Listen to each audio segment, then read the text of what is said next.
Hello मेरे प्रिय दोस्तों, आप सभी का अनूप स्टडी जीके 2.0 पर स्वागत है। मैं आप सभी के लिए क्लास 10 इम्पोर्टेंट क्वेश्चन लाया हुआ हूँ। जो चैप्टर 4 बहुत ही इम्पोर्टेंट है आपका, कार्बन तथा उनके यौगिक, जो परीक्षा की दृष्टि से अति महत्वपूर्ण है। यदि आप इसके बारे में जानकारी नहीं जानते हैं तो आपको ये जानकारी प्राप्त कर लेना चाहिए। जैसे कि आपका चैप्टर नंबर 4 है कार्बन तथा उसके यौगिक। आपका चैप्टर नंबर 4 है कार्बन तथा उसके यौगिक। जो आप इससे पढ़ लेंगे तो आपकी जो केमिस्ट्री है उसका आप लगभग एक हिस्सा पूर्ण कर लेंगे। जैसे कि आपका पहला चैप्टर है केमिस्ट्री का, मतलब चैप्टर नंबर 4 है कार्बन तथा उसके यौगिक। तो आपको पढ़ना चाहिए कि कार्बन क्या है, आपको पता होना चाहिए कार्बन क्यों यूज किया जाता है, कार्बन एक क्या है, ये सब इसके बारे में नॉलेज होना चाहिए। जो बेसिक नॉलेज है वो आप सभी इस वीडियो में आपको प्राप्त होगा। जैसे कि आपका लिखा हुआ है कि कार्बन क्या है। देखो, कार्बन एक आधातु है जिसका प्रयोग हम कार्बन एक आधातु है जिसका परमाणु क्रमांक 6 होता है। कार्बन को C से प्रदर्शित करते हैं। कार्बन की संयुक्ता 4 होती है। कार्बन तथा कार्बन के मध्य में एकल बॉन्ड पाया जाता है। कार्बन कार्बन के मध्य में डबल बॉन्ड पाया जाता है। मतलब जैसे कि कार्बन कार्बन के मध्य में एक बॉन्ड पाया जाता है, कार्बन कार्बन के मध्य में डबल बॉन्ड पाया जाता है, कार्बन कार्बन के मध्य में ट्रिपल बॉन्ड पाया जाता है। इससे ही हम कहते हैं कार्बन। समझिए कि कार्बन के कितने अपरूप हैं। अब समझिए कि आपकी हेडिंग पड़ी हुई है कि अपरूप। अपरूप किसे कहते हैं? जैसे वैसे पदार्थ जिनके रासायनिक गुण समान व भौतिक गुण भिन्न भिन्न होते हैं वह अपरूप कहलाते हैं। से वैसे एक ऐसे पदार्थ जिनके रासायनिक गुण समान और भौतिक गुण भिन्न भिन्न होते हैं वो अपरूप कहलाते हैं। कार्बन के 2 प्रूफ होते हैं। आप सभी को पता होगा कि कार्बन के कितने प्रूफ होते हैं। कार्बन के 2 प्रूफ होते हैं। एक आपका हीरा होता है और दूसरा आपका ग्रेफाइट होता है। तो हीरा क्या होता है, आइए इसके बारे में पता होना चाहिए आपको। हीरा एक कठोर, बहुत ही कठोर पदार्थ होता है। हीरा एक बहुत ही कठोर पदार्थ होता है। और आपका ऐसे लिखा हुआ है हीरा के गुण। हीरा के क्या क्या गुण हैं इस वीडियो में देखिएगा। जैसे कि हीरा ताप व विद्युत का कुचालक होता है। जो हीरा होता है आपका, ये विद्युत और ताप का कुचालक होता है। मतलब इसमें से आप धारा को प्रवाहित नहीं कर सकते हैं, इसमें से आप ऊष्मा को प्रवाहित नहीं कर सकते हैं। शुद्ध हीरा जो होता है वो पारदर्शी होता है, वह रंगहीन होता है। अगर जो आपका शुद्ध हीरा है तो आपका पारदर्शी होगा और वो रंगहीन होगा। मतलब इसका कोई रंग नहीं होगा, ये पानी के समान आपको दिखाई देगा और इसका कोई रंग नहीं होता है। और सबसे एक इम्पॉर्टेंट चीज़ है वो आपका है, मतलब इसका अपवर्तनांक कितना होता है।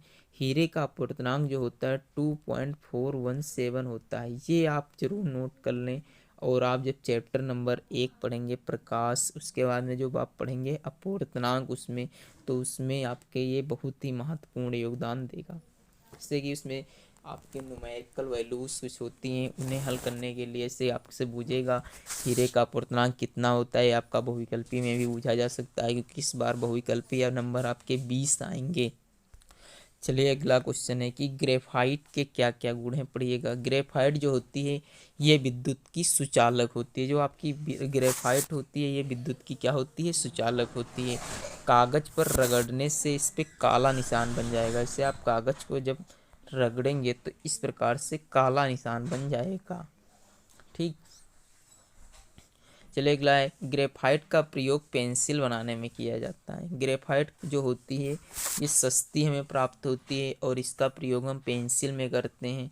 और जो आपकी हीरा होता है ये आपकी महंगा होता है, महंगी धातु होती है। ठीक, जिसका प्रयोग हम बहुत ही कम रूप में कर पाते हैं। चलिए अगला क्वेश्चन है आपका कि कार्बनिक यौगिक किसे कहते हैं। जो आपके कार्बनिक यौगिक होते हैं तो ये क्या होते हैं इसके बारे में पता होना चाहिए आपको।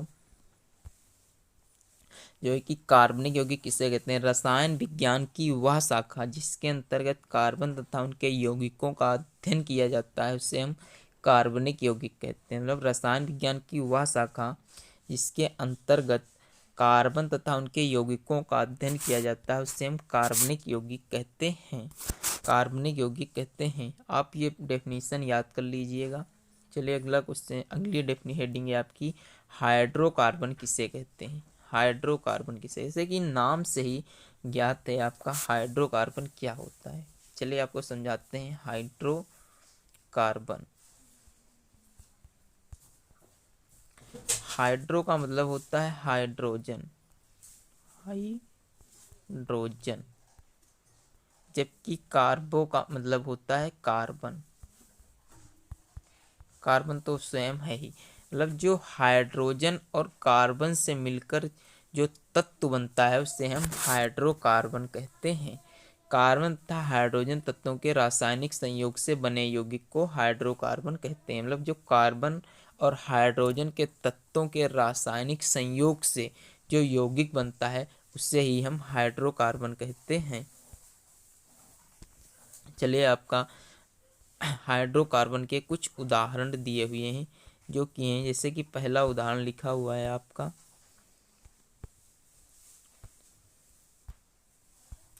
हाइड्रोकार्बन के, जैसे कि कुछ उदाहरण है, जैसे मेथेन हो गया, एथिलीन हो गया आपका, ये सब आपके हाइड्रोकार्बन के उदाहरण है। जैसे कि आपका लिखा हुआ है CH4, ये आपका क्या है, मेथेन है।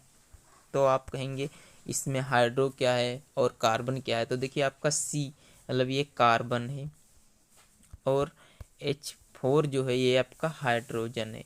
तो कार्बन और हाइड्रोजन के संयोग से जो रासायनिक तत्व प्राप्त होता है उसे हम क्या कहते हैं, हाइड्रोकार्बन कहते हैं। अब आपके हाइड्रोकार्बन भी निम्न प्रकार के होते हैं, जैसे कि पहला होता है आपका संतृप्त हाइड्रोकार्बन। संतृप्त हाइड्रोकार्बन किसे कहते हैं, देखिए संतृप्त हाइड्रोकार्बन वह हाइड्रोकार्बन होते हैं इसमें कार्बन व कार्बन के मध्य में एकल बंध होता है, उसे हम संतृप्त हाइड्रोकार्बन कहते हैं। आप समझिएगा आपको कि संतृप्त हाइड्रोकार्बन क्या होते हैं, मतलब वह हाइड्रोकार्बन जिसमें कार्बन व कार्बन के मध्य में एकल बॉन्ड पाया जाता है उसे हम संतृप्त हाइड्रोकार्बन कहते हैं। जैसे आपको मतलब कार्बन व कार्बन के मध्य में जब एक बॉन्ड पाएगा जाएगा तो उसे हम क्या कहते हैं, संतृप्त हाइड्रोकार्बन कहते हैं। अब ये क्या होता है, इसका एक फार्मूला होता है, इसमें आपका एल्केन आता है। कौन सी आती है, एल्केन।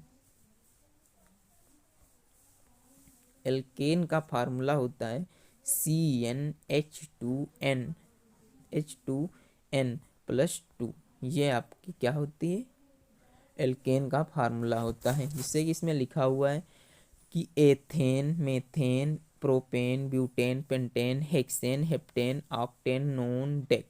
तो ये आपको अभी इसके बाद वाली वीडियो में हम आपको बताएंगे कि IUPAC नामकरण, IUPAC नामकरण जब आपको पढ़ाया जाएगा तो उसमें हम बताएंगे कि एथ, मेथ, प्रोप, ब्यूट, पेंट क्या होते हैं और एल्केन, एल्कीन, एल्काइन क्या होता है। फिर अगले इसमें आपको जानकारी प्राप्त होनी चाहिए क्या होता है, जिससे कि मेथेन CH4 अगर जो इसकी आप संरचना बनाएंगे, मतलब CH4 की जब आप संरचना बनाएंगे तो आप C को एक जगह पर लिख सकते हो। हाइड्रोजन कितने, 4, तो आप 4 एकल बंध लगा दीजिए और प्रत्येक एकल बंध में हाइड्रोजन पाया जाएगा। इससे ही कहते हैं खुली संरचना, इससे कहा जाता है मतलब ओपन स्ट्रक्चर। चलिए अगली हेडिंग है आपकी असंतृप्त हाइड्रोकार्बन। असंतृप्त हाइड्रोकार्बन क्या होते हैं, मतलब ऐसे हाइड्रोकार्बन जिसमें कार्बन व कार्बन के मध्य में डबल बॉन्ड या ट्रिपल बॉन्ड पाया जाता है उसे हम असंतृप्त हाइड्रोकार्बन कहते हैं। जैसे कि लिखा हो आपका C इसके मध्य में अगर जो डबल बॉन्ड है या कार्बन कार्बन के मध्य में ट्रिपल बॉन्ड पाया जाता है उसे हम असंतृप्त हाइड्रोकार्बन। मतलब हाइड्रोकार्बन कौन से होते हैं, इसके मध्य में डबल बॉन्ड पाया जाता है या ट्रिपल बॉन्ड पाया जाता है उसे हम असंतृप्त हाइड्रोकार्बन कहते हैं। जैसे कि आपको हम बता दें 3 फार्मूले हैं जो बहुत ही इंपॉर्टेंट हैं। जैसे कि पहला आपका है एल्केन। एल्केन का फार्मूला क्या होता है आपको मैं लिखा चुका हूँ, फिर से देख लीजिएगा, CnH2n+2। ठीक, ये प्लस का चिन्ह है, सॉरी लिख नहीं रहा है कायदे से। चलिए अगला है आपका एल्कीन का। एल्कीन, एल्कीन का सूत्र होता है CnH2n। ठीक, और एल्काइन का जो है सूत्र होता है आपका लिखा हुआ CnH2n-2, CnH2n-2। अब ये कैसे मतलब प्रयुक्त होता है, आपको इसके बारे में जानकारी प्राप्त करनी है। जैसे कि इसमें लिखा हुआ डबल बॉन्ड है, ट्रिपल बॉन्ड, ये सब आपके असंतृप्त हाइड्रोकार्बन है। जिससे कि आप पहली संख्या लीजिए, जैसे कि आपसे कहा जाए मतलब कार्बन बराबर 1, ठीक। यदि आप इसे एल्केन में प्रयुक्त करेंगे तो कैसे, मतलब एल्केन का फार्मूला होता है CnH2n+2, मतलब n बराबर आप 1 पहले रखिए, तो जहाँ जहाँ 1 n है वहाँ वहाँ 1 करिएगा, CnH2 × 1 और +2, तो मतलब C और H और 2 कितने हो गए, 4, तो आपके देखिएगा CH4 मतलब मेथेन प्राप्त हो गया है, ठीक। इसे ही कहा जाता है, ये फार्मूले हैं, ये बहुत ही इम्पोर्टेंट है। और आप सभी के लिए मैं आज की वीडियो बस इतनी ही थी। और कल आप अगर जो मतलब कल आपको जब इसका सेकंड पार्ट मिलेगा तो आप उसे ज़रूर देखिएगा। अगर जो वीडियो अच्छी लगे तो लाइक करें और चैनल को सब्सक्राइब करें। धन्यवाद।